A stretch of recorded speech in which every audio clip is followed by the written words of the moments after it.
crop circles 1976. Urbanites and rural dwellers alike are familiar with the crop circle, of English origin. A couple Englishmen took some planks, some rope, and some measurements to a field in 1975, and after a few separate tries, convinced the locals that something wholly unnatural was bending their crops into pretty shapes. Without a human confession, it was only natural for curious folk to link the big, mysterious, and complex patterns with those big, mysterious, complex UFOs people claim to see flitting about once in a while. By the time the original human circle makers admitted to their vandalism in 1996, hardly anyone listened. It didn't matter if crop circles could be easily created with common tools, or that a few people showed exactly how it was done. Enthusiasts were determined in their convictions, and continue, despite numerous debunkings, to believe that crop circles are of extraterrestrial origin, even today.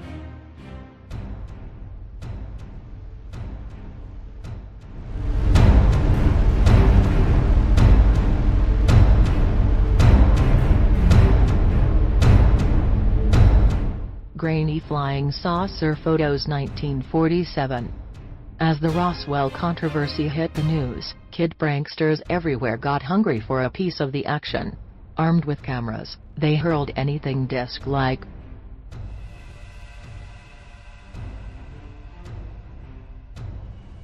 From hubcaps to pie plates to saucers, into the sky, faking photos by the dozens.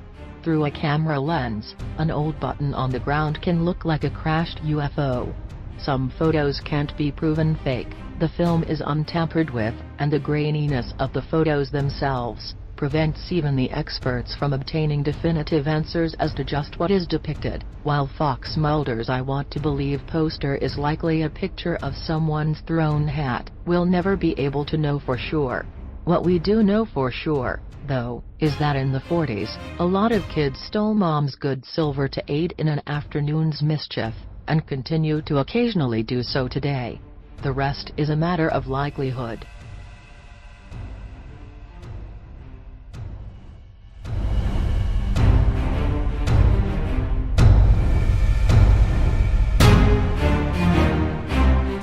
Sensationalist news tabloids 1950s.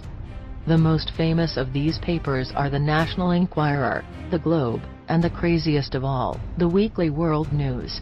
These magazines have hoaxed more hoaxes than any hoaxer should hope to hoax, and the redundancy is fully intended to help this point sink in. Fortunately for the level-headed public, hardly anyone is roped in by scandals titled like these: Alien Bible Translated, Russian Shoot-Down UFO, 2-ton alien hairball found in Australia, Aliens Stole My Face, UFO Sparks Killer Forest Fire, and Japanese Woman to Wed Space Alien.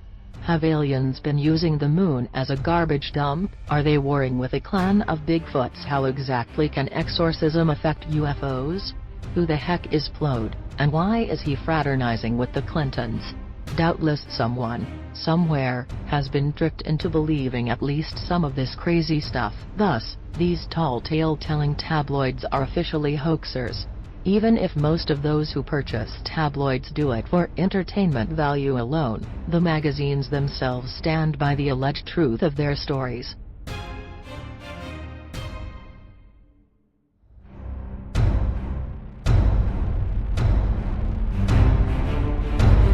Roswell, New Mexico, and Area 51 1947. According to the United States government, a top-secret weather balloon crashed in Roswell, New Mexico, in July of 1947. Officials whisked away the materials after civilians discovered them, presenting them for news coverage later on. What was shown by the news was doubtless a weather balloon. However, eyewitnesses claimed that what crashed was something altogether different, an alien spacecraft. Rumor has it that the spacecraft and its dead occupants were transported to Area 51, a top-secret military base in Nevada, for storage and experimentation. The movie Independence Day capitalized on this idea, as have many science fiction television shows and books. The government would have reasons to keep all this quiet, and the Roswell tourist industry has reason to keep people believing. The complicated controversy surrounding this whole ordeal makes one thing clear: while we might not be able to surely say who, someone is definitely faking it.